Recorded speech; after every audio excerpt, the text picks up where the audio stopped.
అధికారం ఉన్న వాళ్ళు కావచ్చు, ఏ రాష్ట్రంలో అధికారంలో ఉన్న వాళ్ళు కూడా కావచ్చు, ఉద్యమకారుల యొక్క శక్తిని వాళ్ళు గుర్తించాలని చెప్పేసి నేను కోరుతాను.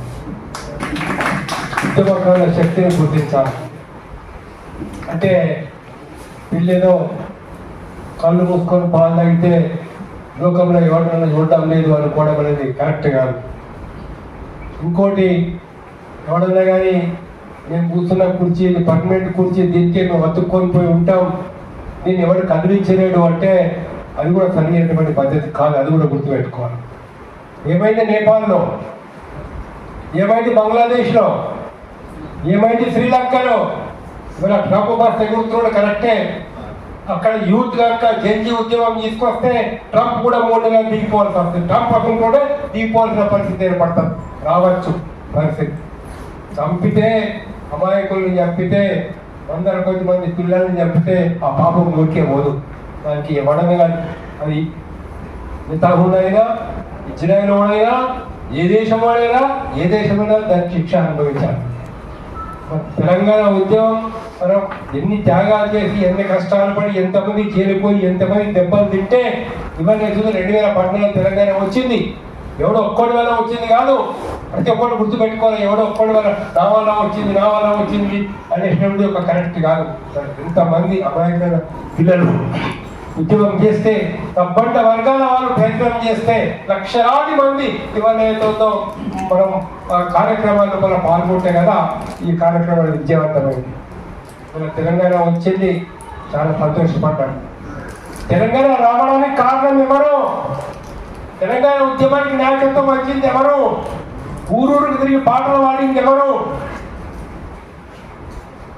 ఇవాళ ఒక జేఏసీ ఏర్పాటు చేసి తెలంగాణ లోపల రకరకాల సంఘాలను కూడా ఒకవైపు తీసుకొస్తే అది ఒక్క నాయకత్వం అన్న కదా, అందరూ పాల్గొన్నారు కాబట్టి అది సక్సెస్ అయింది. ప్రతి జిల్లా నుంచి కూడా పాల్గొన్నారు కాబట్టి సక్సెస్ అయింది. ఇవాళ దాన్ని గుర్తు పెట్టుకోవాల్సిన అవసరం ఉంది.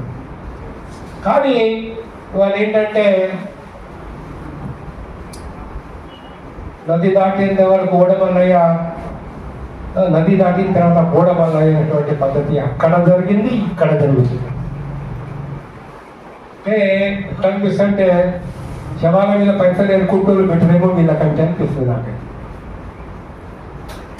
శవాల మీద పైసలు చల్లుతాం కదా, డబ్బులు చల్లుతాం, అది ఏరుకునే వాళ్ళు ఉంటారు కదా, వాళ్ళకంటే కూడా అక్కడేమో కొంతమంది అని చెప్పేసి అనిపిస్తుంది. మన తెలంగాణ సావచ్చిందని ఏనుగు తినేవాడు పోయినట్టే పినుగు తినేవాడు వచ్చాడు.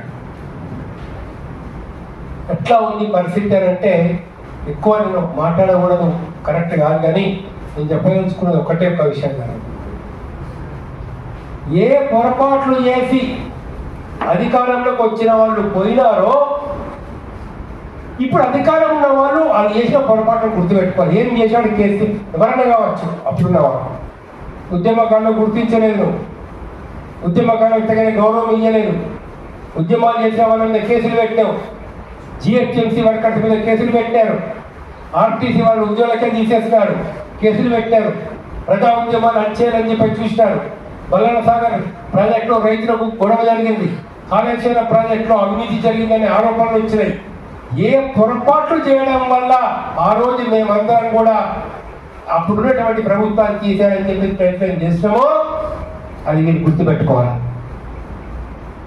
మరి మేము కూడా అదే పొరపాటు చేస్తామంటే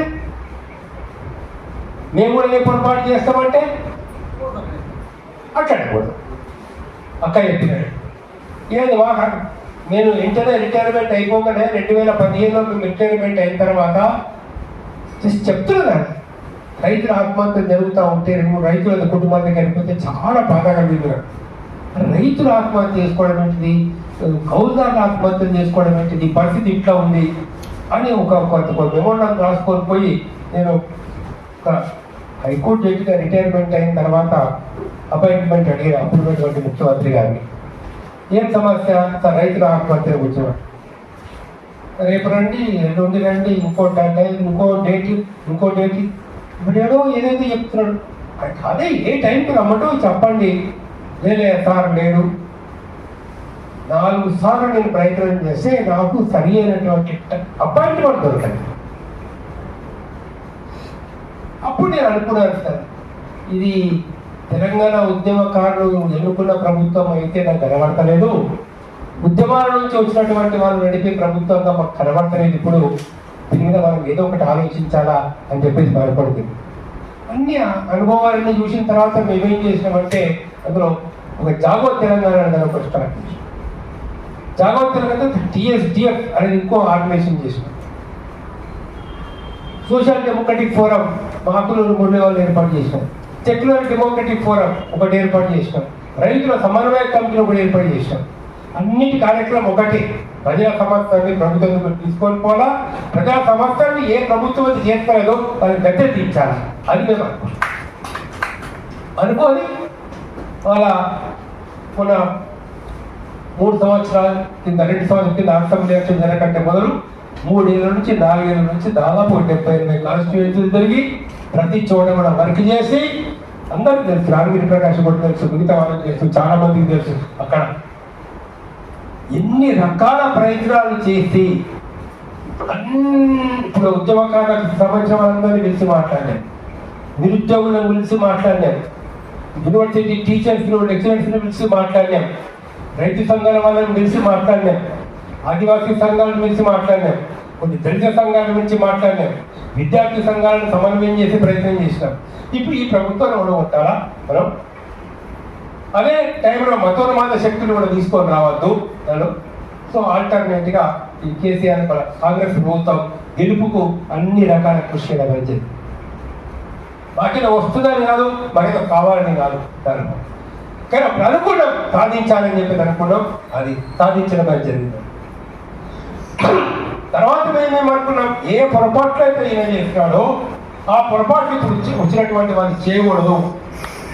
నేను అది రేవంత్ రెడ్డితో చెప్పినా, కోదండరామ్తో చెప్పినా, ఎవరెవరైతే నాకు పరిచయం ఉన్నారో బాగా మాట్లాడుతున్నారో కాంగ్రెస్ నాయకత్వంలో ఉండి మాతో సంబంధాన్ని కలిగిన వాళ్ళు వాళ్ళందరితో కూడా చెప్పారు, మీరు చేస్తున్నారు ఇది కరెక్ట్ కాదు. స్ట్రేట్ ఫార్వర్డ్ మాట్లాడితే ఎట్లా అయిపోతుందంటే అందులో మనం అంటే సత్యం మాట్లాడితే ఎవరన్నా కొంచెం కోపంగా వస్తుంది. ఇట్లయితే రిజల్ట్ బాగుండదు, భవిష్యత్తులో ప్రజల యొక్క విశ్వాసం మీరు కోల్పోతారు అనేది కూడా చెప్తూ వచ్చి ఉద్యమకాల విషయం లోపల నేను కూడా గమనించిన కదా. మేము కూడా ఎన్నో ఉద్యమాలు చేసి వచ్చినాం. జడ్జి అయింది 93లో అయిండొచ్చు, కానీ 71, 72 నుంచి ఉద్యమాలలో రకరకాల ఉద్యమాలు చేస్తాం, రకరకాల ఉద్యమాలు. ఉద్యమకాల కష్టం ఏంటిదో, ఉద్యమకాల బాధ ఏంటిదో, ఎందుకంటే మా తండ్రి కూడా ఆ రోజు స్వతంత్ర పోరాటంలో పాల్గొని ఆజాద్ హింద్ ఫౌజ్ లోపల నేతాజీ సుభాష్ చంద్రబోస్ చెప్పబడింది. ఒక కుటుంబం ఉద్యమాల్లో పాల్గొనే కుటుంబం ఎన్ని ఇబ్బందులు పడుతుందో, ఎన్ని కష్టాలు పడుతుందో అది మాకు తెలుసు, స్వయంగా మేము అనుభవించినటువంటి ఒక కుటుంబం దాన్ని. కాబట్టి ఆలోచించాం, ఎంతమంది అండి కొంతమంది ఉద్యమకారులు తెలంగాణ ఉద్యమంలో చనిపోయినటువంటి వాళ్ళు కొంతమంది తెలుసు. లెఫ్ట్ ఉద్యమంలో కమ్యూనిస్ట్ అన్నారు, ఇబ్రహీంపట్నం చాలా సిన్సియర్గా పనిచేశారు. ఆ ఇద్దరిని చంపేసినారు, వాళ్ళిద్దరి చంపేసినారు 89-90లో చంపేసినారు. చంపేసిన తర్వాత అతని పేరు వాళ్ళ కుటుంబాల పేరు మీద ఇవాళ చందాలు చేసుకొని బిల్డింగ్లు కట్టుకొని ఉన్నాయి, కానీ ఆ కుటుంబాన్ని ఆదుకున్న వాళ్ళు వాస్తవం చెప్తారు. అది మాకు తెలుసు అక్కడ పరిస్థితి. ఎవరన్నా విమర్శిస్తున్నాయి ఇక్కడ నన్ను, కానీ అంటే ఎందుకు చెప్తున్న విషయం అని అంటే ఉద్యమకారుల కుటుంబాల యొక్క పరిస్థితి ఏంటో మాకు తెలుసు అనేటువంటి విషయం చెప్పడానికి చెప్తున్నాను, అంతే, ఇంకో విషయం కాదు. కానీ ఒకటి మట్టుకు వాస్తవం. ఏం వాస్తవం అని అంటే చేసిన ఉద్యమాలు రిజల్ట్ రాకుండా ఎప్పుడు పోవు, మన త్యాగాలు వ్యర్థం ఎప్పుడు పోవు. చేసినాం, కష్టపడ్డాం, ఆ గర్వం మనకు ఉండాలి. మేము తెలంగాణ అవునే నువ్వు గుర్తించు నేను తెలంగాణ ఉద్యమకారు, నేను తెలంగాణ కోసం పోరాడే అనేటటువంటి తాహత్వం అవసరమైన మన సంఘాల నుంచే మనం కార్డు కొట్టించి మన ఉద్యమకాలను నరికిద్దాం అవసరం. అంటే గవర్నమెంట్ ఇవ్వాలా, ఇవ్వచ్చంటే. కానీ ఇక్కడ మిగతా మీరందరూ కూడా పెద్దవాళ్ళు చెప్పినట్లు ప్రస్తుతానికి వ్యక్తిగతంగా ఇవన్నీ కూడా మనం విమర్శించాల్సిన అవసరం లేదు. కానీ ఉద్యమాన్ని మనం కొనసాగించాలా, ఒక మంచి కార్యాచరణ చేయండి.